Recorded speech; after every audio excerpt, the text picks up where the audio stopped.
Welcome to the channel Narmada man. इस video में हम डिस्कस करेंगे एनवायरनमेंट के 2023 के पीवाईक्यूज। तो जो सबसे पहला पीवाईक्यू है वो मार्सुपियल्स के रिगार्डिंग है कि marsupials are found naturally in India. देखिए, इंडिया में मार्सुपियल्स नहीं पाए जाते हैं, लेकिन जो मार्सुपियल है वो ऑस्ट्रेलिया में पाए जाते हैं, ठीक है, और अमेरिका में पाए जाते हैं। ऑस्ट्रेलिया में वेल नोन जो मार्सुपियल है वो कंगारू है, ठीक है। इसके अलावा एक और मार्सुपियल प्रजाति है जैसे कोआला, ये भी पाई जाती है। अमेरिका में ओपोसम, ये पाए जाते हैं। तो इंडिया में पाए जाते हैं नेचुरली, नॉट नेचुरली पूछ रखा है, तो सही बात है ये तो। दूसरा है marsupial can thrive only in mountain grassland with no predators. देखो, ये बहुत ही एक्सट्रीम स्टेटमेंट है कि एक ही टाइप ऑफ क्लाइमेट में पाए जाते हैं। तो एक्चुअल में ये जो वेरिड हैबिटेट्स हैं जैसे फॉरेस्ट, ग्रासलैंड और इवन जो अर्बन एरियाज़ हैं वहाँ भी पाए जाते हैं, ठीक है। तो ये वाला स्टेटमेंट गलत हो जाएगा, तो 2 गलत है तो ओनली 1 सही, सी ऑप्शन हो जाएगा। देखो, नेक्स्ट जो क्वेश्चन है वो invasive स्पीसी and specialist group ISSG, इसके रिगार्डिंग बोला है। और ये क्या लेके आता है, ये ग्लोबल इन्वेजिव स्पीसीज डेटाबेस इसको क्रिएट करता है। तो बोल रहा है ये किस ऑर्गेनाइजेशन से रिलेटेड है।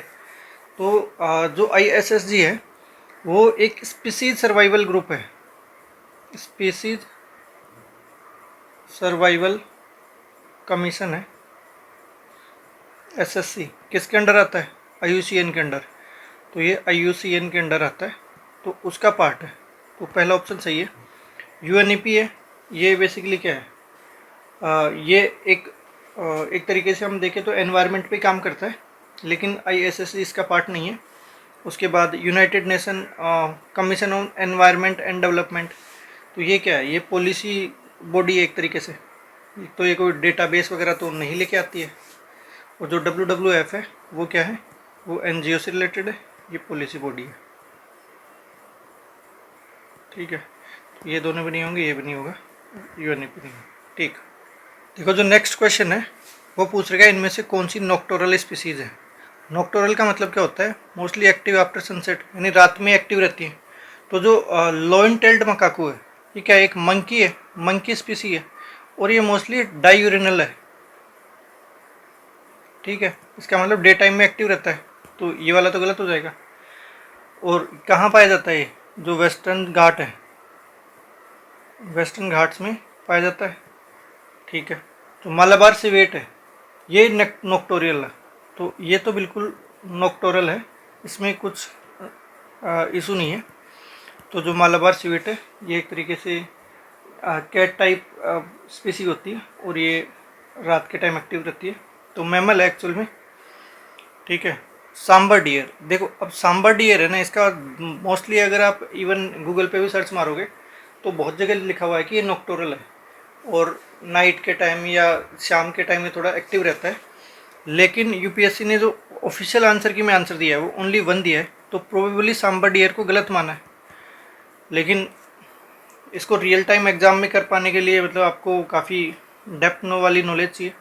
तो मैं भी, क्योंकि इतना हम किसी के बारे में ऐसे पढ़ते भी नहीं है, तो थोड़ा मुश्किल सवाल था। लेकिन इसका जो आंसर है वो ओनली 1 दिया है, तो मालाबार सिवेट को ही नॉक्टोरल माना है, तो सांबर डियर को नहीं माना है। तो नेक्स्ट जो क्वेश्चन है वो वीगल डांस के बारे में है कि वीगल डांस इनमें से किस में पाया जाता है। और बेसिकली ये जो डायरेक्शन और डिस्टेंस ऑफ फूड है उसको इंडिकेट करते हैं अपने किन्स को इसके थ्रू, वीगल डांस के थ्रू। तो देखिए, ये थोड़ा फैक्चुअल क्वेश्चन है, और ये हनी बीज में पाया जाता है। तो हनी बीज क्या करते हैं, इसके थ्रू एक स्पेशल बिहेवियर है जिसके थ्रू फूड की डायरेक्शन वगैरह बताती हैं। बाकी जितनी भी है ना कि बटरफ्लाइज, ड्रैगन फ्लाइज या फिर वास्प, इनमें ये बिहेवियर नहीं पाया जाता है। तो ये एक तरीके से डांस कम्युनिकेशन को रिप्रेजेंट करता है, जो हनी बीज से रिलेटेड होता है, ठीक है। नेक्स्ट क्वेश्चन मशरूम से रिलेटेड है कि कुछ मशरूम के पास मेडिसिनल प्रॉपर्टीज़ है, कुछ के पास साइको एक्टिव प्रॉपर्टीज़ हैं, किसी के पास इंसेक्टिसाइड प्रॉपर्टीज़ हैं, और कुछ मशरूम के पास बायोल्यूमिनेसेंट प्रॉपर्टीज़ है। तो सम दे रखा है तो मोस्टली जो मशरूम होती हैं, बहुत वैरायटी ऑफ मशरूम एग्जिस्ट करती हैं, तो उनमें सम मतलब और सब क्या है, बहुत क्लियर ऐसा भी नहीं कि नहीं हो सकती। तो ऐसे जो क्वेश्चंस होते हैं उनमें मतलब बाय डिफ़ॉल्ट आप चारों लगा सकते हो। एक बार फिर भी देख लेते हैं। जैसे मेडिसिनल प्रॉपर्टीज़ क्या होती हैं, एंटी कैंसर रिसर्च वगैरह में काम में आती हैं। एंटी कैंसर रिसर्च, ठीक है, इम्यूनिटी बूस्ट करने में काम में आ सकती है। वैसे साइको एक्टिव प्रॉपर्टीज़ क्या होती हैं, जो ब्रेन को अफेक्ट करती हैं, हेलुसिनेशन कर सकती हैं, ठीक है, हेलुसिनेशन से इसका रिलेशन हो सकता है। इंसेक्टिसाइड प्रॉपर्टीज़ भी कुछ रख सकती हैं, तो बेसिकली जो इंसेक्ट हैं उनको किल कर देंगे, तो बायो पेस्ट कंट्रोल में या बायोलॉजिकल पेस्ट कंट्रोल में इनका इम्पोर्टेंट रोल हो सकता है। ऐसे ही बायोल्यूमिनेसेंट का मतलब क्या हो गया कि जो डार्क में ग्लो करती हैं, तो ग्लो इन डार्क, तो ऐसे वाली मशरूम हो सकती है। तो इसमें all four would be answer. देखो नेक्स्ट क्वेश्चन इंडियन स्क्वेरल के बारे में, कि they build nest by making बुरो इन द ग्राउंड। तो एक्चुअल में जो इंडियन स्क्वेरल है वो पाम स्क्वेरल की तरह ही जनरली जो नेस्ट है वो अपना ट्रीज पे बनाती हैं, ठीक है, तो ग्राउंड में बनाती हैं ऐसा ये वाली फैक्ट गलत है, तो ये गलत हो जाएगा। They store their food material like nuts and seeds in the ground. तो वो नेस्ट तो कहाँ बनाएंगी, आपका ट्री पे बनाएंगी, लेकिन जो मटेरियल स्टोर करने के लिए किसको एक तरीके से हाइड्स या कुछ ऐसा बना के रखती हैं, ताकि वो जो बाद में उनके सर्वाइवल के लिए इम्पोर्टेंट रहे। तो सर्वाइव करने के लिए वो नीचे ग्राउंड पे अपने नट्स और सीड्स को स्टोर करती हैं। दे आर ओमनिवोरस, तो सही बात है, ये फ्रूट सीड्स के साथ साथ जो इंसेक्ट्स हैं, ठीक है, उनको भी खाती हैं। तो इंसेक्ट्स हो गए या जो कोई स्मॉल ऑर्गेनिज्म है तो उनको भी एज ए फीड यूज़ कर लेते हैं। तो इसमें 2 और 3 सही होगा, तो ओनली 2 वुड बी करेक्ट।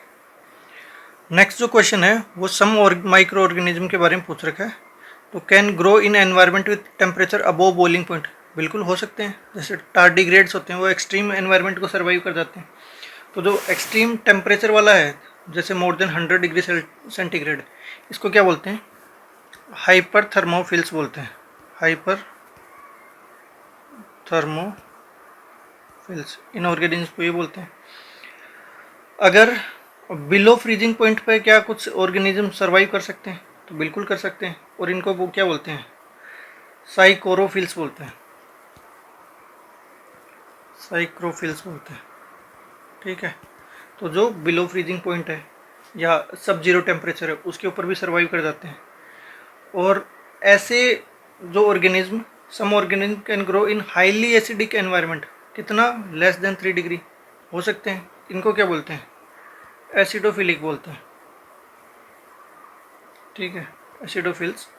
तो सम ऑर्गेनिज्म बोल रहा है, ऑर्गेनिज्म तो इतने सारे ऑर्गेनिज्म तो कुछ ना कुछ तो सर्वाइव करते होंगे एक्सट्रीम कंडीशंस को, तो इसमें ऑल 3 होगा और काफ़ी इजी क्वेश्चन था। नेक्स्ट क्वेश्चन पूछ रखा है कि ऐसा कौन सा ऑर्गेनिज्म है जो स्टिक का यूज़ करता है to scrap insect from a hole in a tree और ए लॉग ऑफ वुड्स। तो देखो फिशिंग कैट है, ये अगर हंट करना होता है इसको, तो ये किसका, पाज का यूज़ करता है, कोई टूल वगैरह का यूज़ नहीं करता, तो ये वाली बात तो गलत है। ओटर की बात करें तो ओटर क्या करता है, ये भी स्टिक का यूज़ नहीं करता है, ये स्टोन्स का यूज़ करता है टू ब्रेक सेल।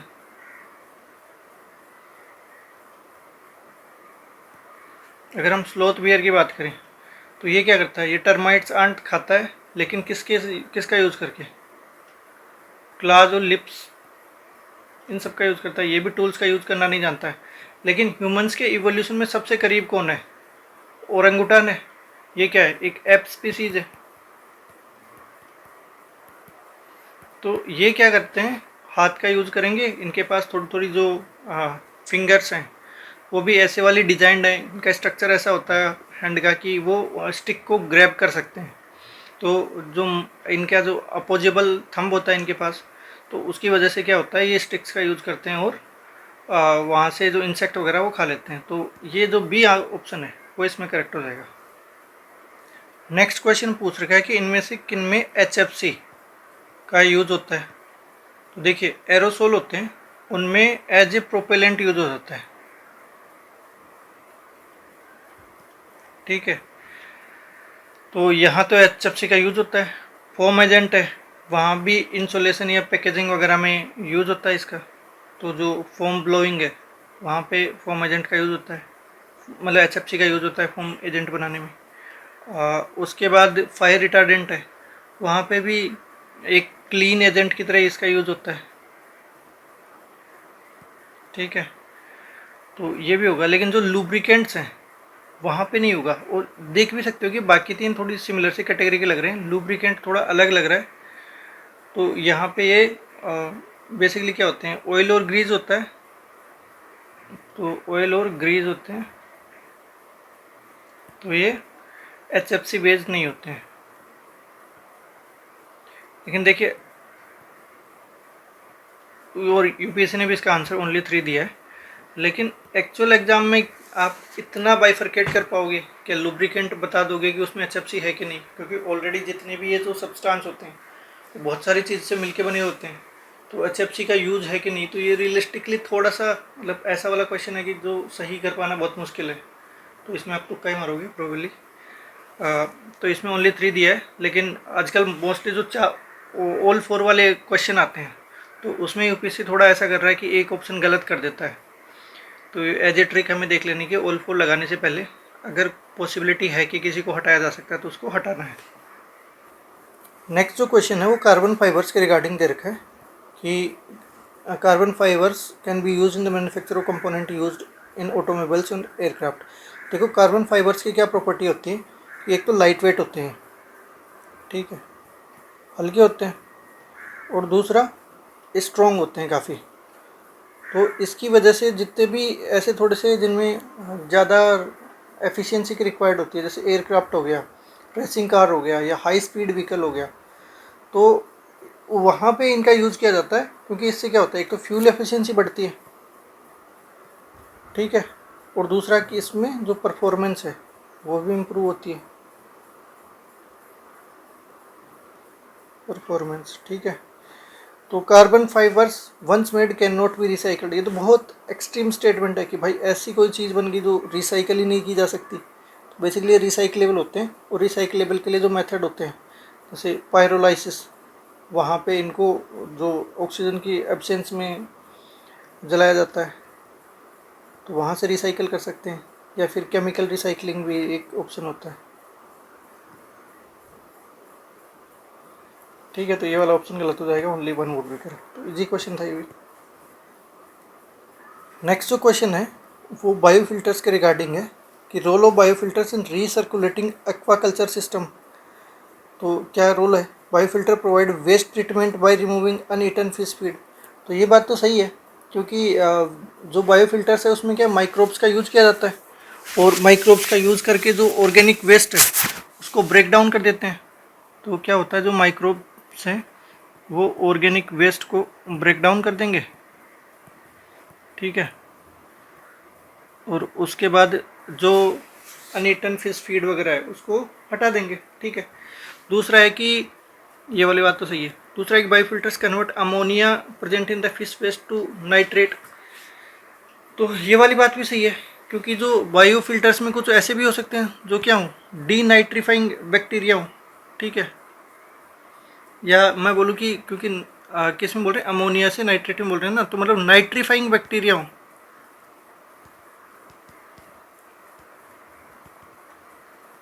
तो वो क्या कर देंगे, ये अमोनिया को इसमें कन्वर्ट कर देंगे। इस नाइट्रेट के बारे खास बात क्या है कि ये बेसिकली जो प्लांट्स वगैरह होते हैं वो डायरेक्टली इसको फिर कंज्यूम कर सकते हैं, अमोनिया को डायरेक्टली कर नहीं सकते। जो इवन जो नाइट्रोजन फिक्सेशन में भी प्रोसेस होती है, नाइट्रिफिकेशन की प्रोसेस, तो ये तो एक पॉजिटिव एस्पेक्ट है। ऐसे हम देखेंगे biofilter increase phosphorus as nutrient for fish in water. तो ये वाला थोड़ा सा ऐसा है कि किसी न्यूट्रिएंट को इंक्रीज करने की बात हो रही है।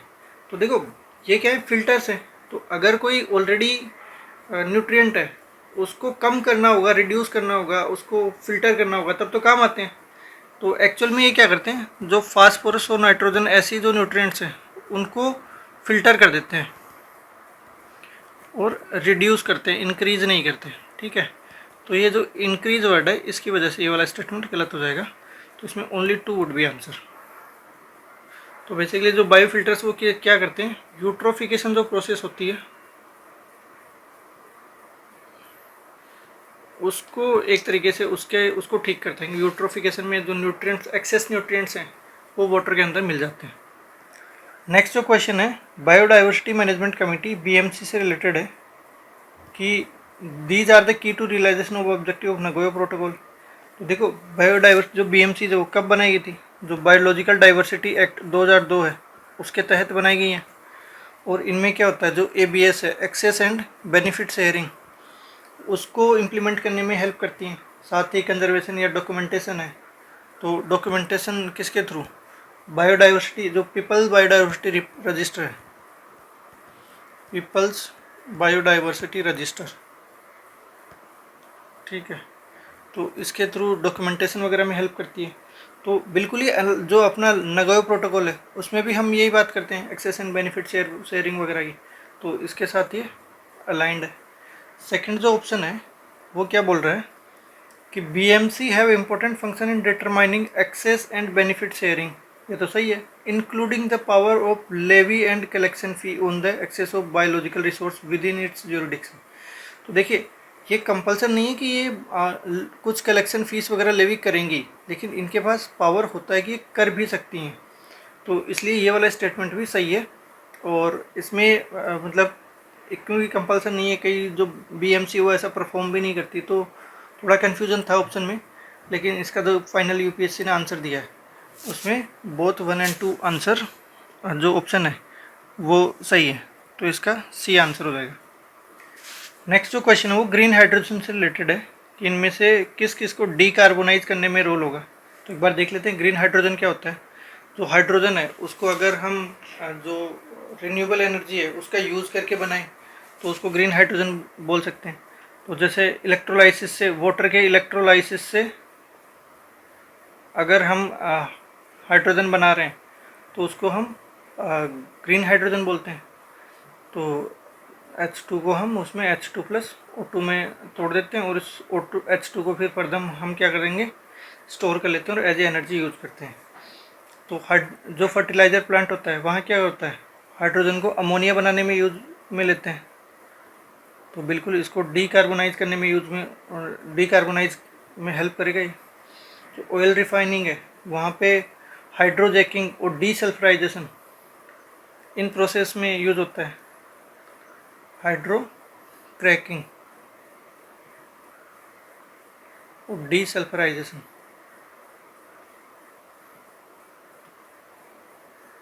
तो इन प्रोसेस में ऑयल रिफाइनरीज में यूज़ होता है। अगर मैं स्टील प्लांट की बात करूं तो वहाँ पे ट्रेडिशनली कोयल बेस्ड जो फॉसिल फ्यूल था वो यूज़ किया जा रहा था, लेकिन अभी जो hydrogen based direct reduction iron है वो यूज़ किया जाता है। तो डायरेक्ट रिडक्शन या रिड्यूस्ड आयरन जो बोल सकते हैं हम, रिड्यूस्ड आयरन। तो जो DRI मेथड है उसमें भी ग्रीन हाइड्रोजन का यूज हो सकता है, तो ये भी डीकार्बोनाइज करने में हेल्प करेगा। तो इसमें ऑल 3 वुड बी आंसर, कि मोस्टली जितनी भी इंडस्ट्री हैं कहीं ना कहीं तो एनर्जी का यूज़ होता है, और एनर्जी अगर ग्रीन हो जाए तो बिल्कुल उसको डीकार्बोनाइज करने में हेल्पफुल होगा। तो इसमें कुछ ज़्यादा कन्फ्यूजन वाला क्वेश्चन है नहीं। नेक्स्ट क्वेश्चन G20 ग्रुप के बारे में। तो बोल रहे हैं कि ओरिजिनली इसको एस्टेब्लिश किया गया था एज ए फाइनेंस मिनिस्टर और सेंट्रल बैंक गवर्नर के ग्रुप के रूप में, as a platform to discuss international economics and financial issue. तो ये बिल्कुल सही बात है। तो जो एशियन फाइनेंशियल क्राइसिस आया था 1999 में, एशियन फाइनेंशियल क्राइसिस 1999, तो उसके बाद G20 को एस्टेब्लिश किया गया था। और क्योंकि हमें ग्लोबल इकोनॉमिक स्टेबिलिटी के बारे में डिस्कस करने के लिए।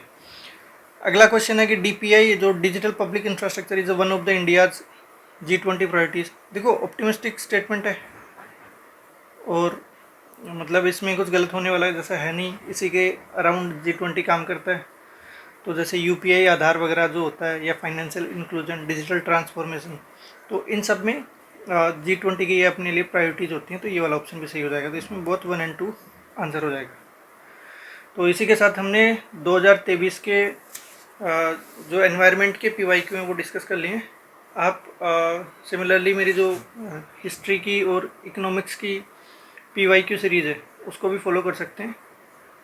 So thank you for joining.